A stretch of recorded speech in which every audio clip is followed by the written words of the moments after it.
Halo guys, apa kabar kalian semua? Mimin di sini bakal melanjutkan alur cerita Sword Star. Disclaimer dulu bahwa kemungkinan besar ada perbedaan antara novel dan versi Donghuanya, tapi alur cerita utamanya tetap sama. Jadi tanpa ragu, Mimin akan membawakan alur ceritanya. Leluhur Yanfeng, Kaisar Qing, dan leluhur wilayah ekstrim timur Fengxi masih berdiri di tempat itu. Sementara leluhur Guntur telah pergi sendirian dengan wajah suram.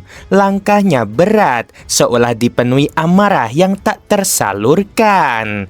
Lo Feng menatap pada kejauhan dan menarik napas panjang. Dengan kekuatan terbatas, aku hanya sedikit unggul berkat 2 harta karun rahasia super, gumamnya dalam hati. Ini bukan sesuatu yang patut dibanggakan. Justru membuatku sadar betapa jauhnya jarakku dengan makhluk-makhluk kuat di luar dunia sumber. Setelah meninggalkan tanah asal, aku harus jauh lebih berhati-hati. Ia tahu benar, kedua harta rahasia itu hanya alat bantu untuk kultivasi di tanah asal. Di luar sana, segalanya akan bergantung pada kekuatan sejatinya. Saudara galaksi, seru Kaisar Qing sambil tersenyum hangat. Aku sungguh tidak menyangka kau benar-benar memenangkan taruhan itu. Sungguh mengejutkan kami semua. Leluhur Yanfeng ikut menatap Lo Feng dengan mata penuh rasa ingin tahu. Ia paham betul betapa besarnya perbedaan antara tahapan para kaisar dewa. Dari tahap awal hingga kesempurnaan, jaraknya seperti bumi dan langit. Meski kekuatan dibatasi, perbedaan alam tak bisa ditutupi. Galaksi ini sungguh luar biasa. Ia tersenyum kecil. Galaksi ini mungkin salah satu eksistensi paling menakjubkan di antara miliaran dunia. Leluhur wilayah ekstrim timur Fengxi menambahkan sambil tersenyum puas. Dengan kemenanganmu, mulai hari ini ada aturan baru di tanah asal. Para pendosa besar akan dihukum mati. Kata-katanya membuat suasana hening sesaat. Leluhur Fengxi dikenal sebagai yang paling lembut di antara para kaisar dewa. Namun keputusan itu tegas dan bulat. Taruhan itu bisa dibilang keberuntungan berpihak padaku, ucap Lo Feng merendah. Tanpa mata kehidupan dan kematian, hanya mengandalkan menara bintang, aku pasti sudah kalah. Fengxi tersenyum tipis. Kalau begitu, nanti sempatkan berkunjung ke wilayah ekstrim timur. Tentu saja, jawab Lo Feng sambil mengangguk hormat. Tak lama setelah berpamitan, Yanfeng menatap Lo Feng dan berkata, "Bagaimana kalau kau mampir ke negara angin api kuno milikku? Ada hal yang ingin ku bicarakan." Lo Feng tersenyum dan berkata, "Dengan senang hati."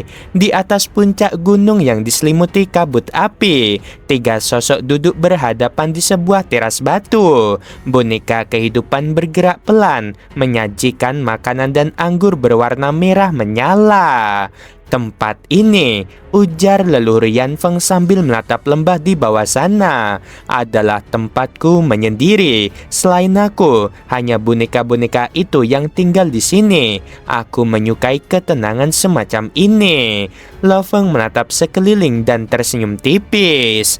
Tanah asal memang selalu damai. Aku sudah terbiasa dengan kedamaiannya. Yanfeng terkekeh kecil.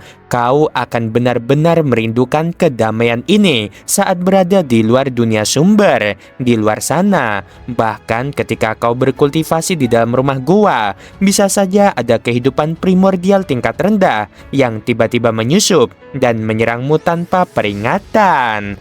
"Apakah sebegitu berbahayanya?" tanya Lo Feng dengan heran. "Itu benar," jawabnya sambil menggeleng pelan. "Kematian bisa datang kapan saja. Untungnya, kita berasal dari dunia sumber, masih bisa mengembangkan klon untuk melindungi diri.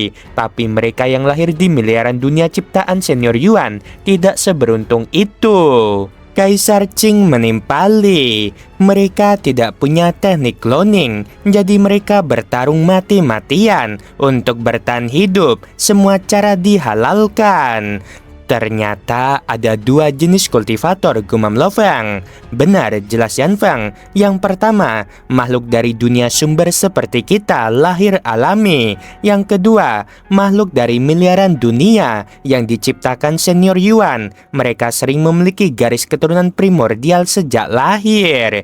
Mereka lebih cepat berkembang, tapi potensi mereka lebih terbatas. Kita yang berkembang alami memang lebih sulit, tapi kita punya ruang untuk melampaui batas itu. Lo Feng mendengarkan dengan seksama. Setiap kata terasa membuka tabir baru tentang dunia yang belum ia jelajahi. Jika kau sudah keluar nanti, kata Yan Feng lagi, kau akan melihat beragam sistem kultivasi, kehidupan primordial yang menakutkan, dan perang yang tak pernah berhenti. Tapi ingat, harta sejati justru paling mudah didapat di tanah asal. Sisa tubuh dari kehidupan primordial tingkat dunia yang telah gugur, itulah harta terpenting bagi para kaisar dewa. Kaisar Qing menambahkan, namun setiap orang hanya bisa memperoleh dua bagian, satu dari area gelap domain mimpi, satu lagi dari alam pilar surgawi. Setelah itu, kau tidak akan pernah bisa masuk lagi. Lo Feng mengangguk paham. Yan Feng menatapnya dalam-dalam. Ingat, jangan sembarangan menjualnya. Jika kau ingin menjual, bicarakan denganku dulu. Aku bisa memberikan harga tinggi. Mereka bertiga kemudian membicarakan banyak hal tentang mayat kehidupan primordial yang membentuk dua area harta karun itu, tentang ruang tak terbatas yang menghubungkan dunia sumber, hingga tentang perang antar kubu kultivator dan kehidupan primordial bawaan. Baru-baru ini, kelompok dunia lembah kerang telah lenyap, ujar Kaisar Qing dengan nada berat. Miliaran dunia bersama para calon kaisar dewa di dalamnya musnah tanpa jejak. Pertempuran antara dua kubu memang tak pernah berhenti, ucap Yan Feng lirih. Dan kita, para kaisar di tanah asal, harus mempersiapkan generasi baru untuk ikut bertarung di masa depan. Lo Feng menunduk, menyadari betapa kecil dirinya dibandingkan luasnya konflik semesta.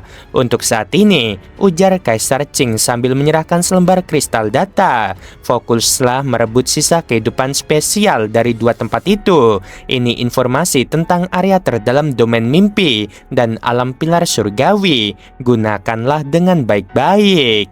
Terima kasih Kaisar Qing, aku tak akan menyanyiakannya. Sementara itu, di Gunung Leiting, Raja Lando duduk termenung di dalam goanya. Leluhur pergi sendiri mencari penguasa galaksi, lalu bertarung di wilayah samudera semesta, gumamnya. Sayang, aku tak bisa melihat hasilnya, tapi dengan kekuatan leluhur, penguasa galaksi itu pasti menderita. Senyum puas terukir di wajahnya, hingga sebuah suara dingin bergema di dalam pikirannya. Tiba-tiba, petir hitam meledak di dalam jiwanya, menghancurkan kesadarannya dalam sekejap mata. Leluhur, bisiknya tak percaya. Dalam sepersekian detik, tubuh dan jiwanya musnah tanpa jejak. Suara bergemuruh kemudian menggema ke seluruh negara. Mulai hari ini, para pendosa besar yang telah melahap jutaan makhluk di tanah asal akan dieksekusi. Suara itu milik leluhur Guntur. Tak lama kemudian, berita kematian setan putih dan Lando menyebar. Seluruh tanah asal gempar. Dunia telah berubah, dan mulai hari itu, aturan baru ditegakkan. Tak ada lagi tempat bagi mereka yang berani melanggar tatanan tanah asal. Di atas menara tertinggi di rumah pemilik kota Huyang, Lo Feng duduk sendirian. Angin malam berhembus lembut, menggoyahkan jubah hitamnya yang panjang. Ia menatap jauh ke langit. Cawan arak di tangannya bergetar sedikit. Alam suci 9 sungai, gumamnya pelan, mata tajamnya memantulkan bintang-bintang malam. Ingatan tentang pertemuannya dengan Yan Feng dan Kaisar Qing berputar kembali di pikirannya. Begitu banyak rahasia yang terungkap hari itu. Jadi, hanya mereka yang mencapai bentuk kehidupan tingkat tertinggi yang bisa meninggalkan tanah asal, katanya pelan, dan bahkan itu pun jalurnya acak, kecuali seseorang menetapkan koordinat pasti sebelum transmisi. Ia tersenyum samar, tapi matanya tetap tenang dan dalam. Alam suci 9 sungai, tempat Kaisar Qing tinggal, mereka yang berada di sana, bahkan yang terlemah pun adalah makhluk alam tertinggi, beberapa bahkan mencapai setengah tingkat primordial. Yan Feng berada di alam suci kegelapan, tempat yang jauh lebih keras, di mana ambang batas masuknya saja sudah cukup membuat banyak makhluk putus asa. Suara lembut bergema di belakangnya. Tuan, apakah kau iri pada mereka? Lo Feng meneles sedikit. Itu adalah suara Morosa. Tubuhnya diselimuti kabut hitam pekat. Tidak, aku hanya sadar betapa jauhnya langkahku dibandingkan mereka, tapi bukan berarti aku tak akan sampai. Ia menegakkan tubuhnya, lalu perlahan membuka mata kehidupan dan kematian di dahinya. Cahaya perak keemasan memancar keluar, menembus dimensi, melintasi ruang dan waktu. Menara bintang dan mata kehidupan kematian memberiku kekuatan untuk melihat lebih jauh. Di hadapannya, dunia itu tampak seperti bola raksasa berisi gelembung-gelembung ruang yang tak terhitung jumlahnya. Setiap gelembung adalah dunia mandiri, berdetak lembut seperti denyut nadi kehidupan. Area gelap, hanya satu ruang di sana, dan itu inti dari semuanya. Morosa terdiam di sisinya, merasakan tekanan luar biasa yang bahkan menembus jiwanya. Makhluk di dalamnya, Lo Feng menatap tajam, yang terlemah pun setara Kaisar, dan yang terkuat menyentuh batas kekuatan tanah asal. Tuan, kalau begitu, bahkan kau tak bisa masuk ke sana, tanya Morosa ragu. Tidak sepenuhnya, jawab Lo Feng datar. Menara bintang dan mata kehidupan kematian bisa mengintip, tapi jika aku benar-benar melangkah ke sana, mungkin aku tak akan pernah kembali. Ia menyipitkan mata, menatap pada satu titik tertentu. Lihatlah, ratusan makhluk seperti ular, dan mereka menyembah sesuatu di tengah-tengahnya. Morosa memperhatikan lewat proyeksi. Itu sebuah tanduk. Tepat sekali, jawab Lo Feng. Tanduk emas gelap, hanya satu di seluruh area gelap. Mereka menjaganya seperti dewa. Itu pasti sisa kehidupan tingkat istimewa. Ia menarik napas dalam-dalam. Tapi merebutnya akan berarti melawan ratusan makhluk sekuat Kaisar Qing. Lalu apakah Tuan akan tetap melakukannya? Tanya Morosa. Lo Feng tersenyum tipis. Bukankah risiko adalah jalan para kultivator? Ia memindahkan tatapan ke wilayah lain. Sekarang alam pilar surgawi. Di bawah mata kehidupan dan kematian, pemandangan baru terbentang. Gunung-gunung tulang menjulang seperti tembok raksasa, dan di antaranya mengalir sungai darah tercemar yang berkelok-kelok. Bahkan dari jarak pandang spiritual, Lo Feng bisa merasakan hawa mematikan yang menembus lapisan jiwa. Raja dewa dari alam kedua pun akan mati begitu menyentuh sungai ini, ucap Lo Feng, dan avatarnya di luar sana akan hancur seketika. Ia menatap sungai itu lama, lalu bergumam, darah ini bukan darah biasa, bahkan mata kehidupan dan kematian tak bisa menembusnya. Mungkin darah dari kehidupan primordial tingkat dunia. Morosa bergetar. Jadi, tempat ini lebih berbahaya dari area gelap. Dalam beberapa hal itu benar. Lo Feng memutar pandangan. Gunung tulang itu, lihat ada sesuatu di dalamnya. Dengan cepat penglihatannya menembus lapisan luar gunung. Di sana, 9 segmen tulang hitam masing-masing memancarkan aura tak terhancurkan. Ia menatap tajam lalu tersenyum. Yang ini cocok untukku. Beberapa waktu kemudian, avatar Lo Feng turun langsung ke alam pilar surgawi. Tubuh fisiknya memancarkan cahaya seperti dewa, menembus pegunungan tulang yang menggetarkan ruang. Ratusan makhluk penjaga melarikan diri. Lo Feng menatap lurus pada 9 segmen tulang hitam yang menjulang di hadapannya. Begitu dia menyentuhnya, suara tak berwujud bergema di benaknya. Hanya satu yang boleh kau pilih, setelah itu tak akan pernah lagi kau kembali.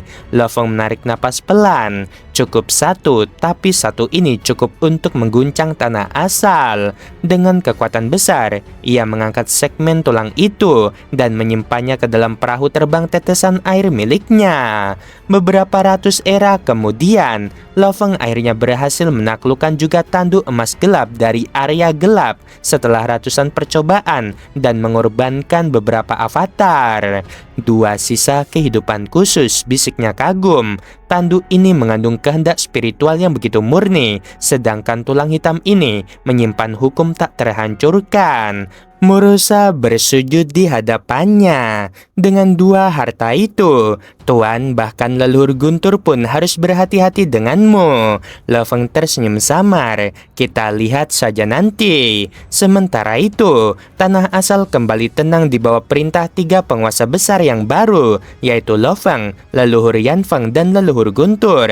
Para pendosa besar bersembunyi, ketakutan akan patroli dari Murusa dan pasukan negara galaksi. Namun di balik ketenangan itu, waktu terus berjalan, dan di negara kuno angin api, pertemuan 11 kaisar baru saja dimulai. Lo He sudah terlalu lama menempati posisi komandan garnisium alam pilar surgawi, ujar Kaisar Yan dingin. Sudah waktunya jabatan itu digantikan. Kaisar Chu yang duduk bersandar santai tersenyum dingin. Jadi, kalian ingin mengusir muridku? Tatapan matanya berkilat seperti bilah pedang. Kalau begitu, mari kita lihat siapa yang berani. Suasana rapat seketika membeku. Oke guys, sampai sini dulu ceritanya. Apakah mereka di next episode bakal tahu identitas Lo Feng sebagai penguasa galaksi atau masih jauh? Kita tidak tahu ya. Jadi ditunggu aja. Sebelum video berakhir, Mimin mau bilang sungguh membagongkan. Terima kasih. Jangan lupa di like.